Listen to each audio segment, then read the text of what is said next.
నేను అడుగుతా ఉన్నాను ఇదే మంచి చంద్రబాబు నాయుడు గారిని. దాదాపుగా ఏలే రిజర్వాయర్ ఫుల్ రిజర్వాయర్ కెపాసిటీ దాదాపుగా 22-23 టీఎంసీలు దాదాపుగా పెట్టుకునే పరిస్థితి ఉంటే అప్పటికే దాదాపుగా ఆ రోజుకు 31వ తారీఖు ఆ రోజుకు దాదాపుగా 18 టీఎంసీల మేరకు నీళ్లు ఆల్రెడీ ఉన్నాయి.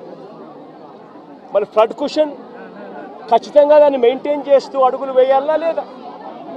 కానీ వీళ్ళంతా ఏం చేశారు? సెప్టెంబర్ 1వ తారీఖున ఏలేరు రిజర్వాయర్లో ఇన్ఫ్లో క్యాచ్మెంట్ ఏలేరు రిజర్వాయర్కు సంబంధించిన క్యాచ్మెంట్ చూస్తే సెప్టెంబర్ 1వ తారీఖున ఏలేరు రిజర్వాయర్కు 9,950 క్యూసెక్లు ఇన్ఫ్లో వచ్చింది. మరి బుద్ధి జ్ఞానం ఉన్నవాడు ఆ 9,950 క్యూసెక్లు కిందికి వదిలేయాలి కదా. ఎందుకనంటే ఏలేరు రిజర్వాయర్ కింద అవుట్ఫ్లో కెనాల్ కెపాసిటీ అవుట్ఫ్లో కాలువ కెపాసిటీ 14,000 క్యూసెక్స్కు కాలువ కెపాసిటీ ఉంది. కాబట్టి ఆ వచ్చిన 9,950 క్యూసెక్స్ కిందికి వదిలేయాలి కదా. వదిలేస్తే నీ ఫ్లడ్ కుషన్ అనేది నువ్వు మెయింటైన్ చేయగలుగుతావు. పైనుంచి నీళ్లు వచ్చినప్పుడు ఆ నీళ్లను రెగ్యులేట్ చేస్తూ కిందికి వదలగలుగుతాం.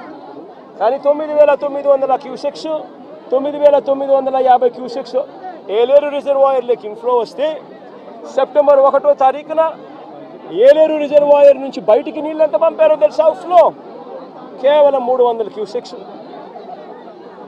సెప్టెంబర్ 2వ తారీఖున 7,033 క్యూసెక్లు ఏలేరు రిజర్వాయర్కి ఇన్ఫ్లో వస్తే వీళ్ళు బయటికి ఎంత పంపించారో తెలుసా?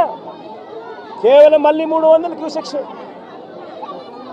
సెప్టెంబర్ 3వ తారీఖున మళ్ళీ ఏలేరు రిజర్వాయర్కి ఇన్ఫ్లో 4,991 క్యూసెక్లు వస్తే వీళ్ళు బయటకు పంపించింది ఎంతో తెలుసా?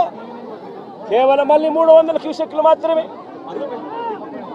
సెప్టెంబర్ 4వ తారీఖున 5,045 క్యూసెక్లు వస్తే వీళ్ళు బయటకు పంపించింది కేవలం 300 క్యూసెక్లు.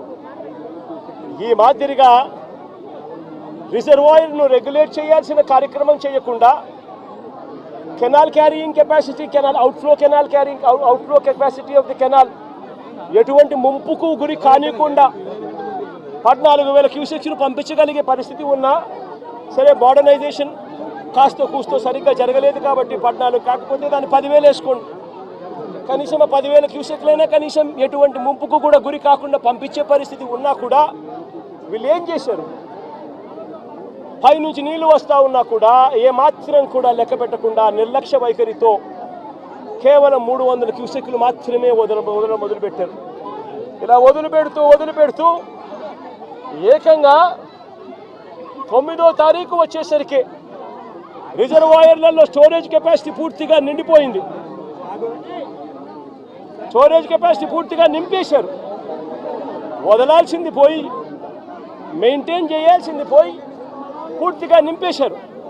నింపేసరికి 9వ తారీఖున 45,335 క్యూసెక్లు నీళ్లు ఏలేరు రిజర్వాయర్కు ఇన్ఫ్లో వస్తే వీళ్ళు గత్యంతరం లేక రిజర్వాయర్ కెపాసిటీ పూర్తిగా నిండిపోయింది కాబట్టి కిందికి 21,500 క్యూసెక్లు కిందికి నీళ్ళు వదిలేశారు.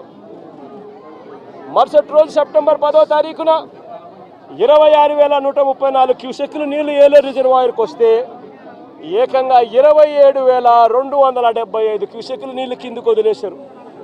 నేను అడుగుతా ఉన్నా మిమ్మల్ని, ఇది మ్యాన్ మేడ్ ఫ్లడ్ కాకపోతే ఏమిటయ్యా అని చెప్పి. నేను చెప్పేటివన్నీ కూడా వాస్తవాలు. మీ ఏలేరు రిజర్వాయర్ నుంచి వచ్చిన డేటా ఇది. నిజంగా ఒక బాధ్యత లేని ప్రభుత్వం, ప్రజల పట్ల ఏమాత్రం కూడా మానవత్వం చూపని ప్రభుత్వం, వరదలు వస్తే కనీసం ఎలా హ్యాండిల్ చేయాలనో కూడా కనీసం ఇంకిత జ్ఞానం కూడా లేని ఈ ప్రభుత్వాన్ని ఏమనాలి అని చెప్పి మీరే ఆలోచన చేయమని నేను కోరుతా ఉన్నా. ఇంకొక విషయం కూడా చెప్పదలుచుకున్నా. ఇదే మనిషి చంద్రబాబు నాయుడు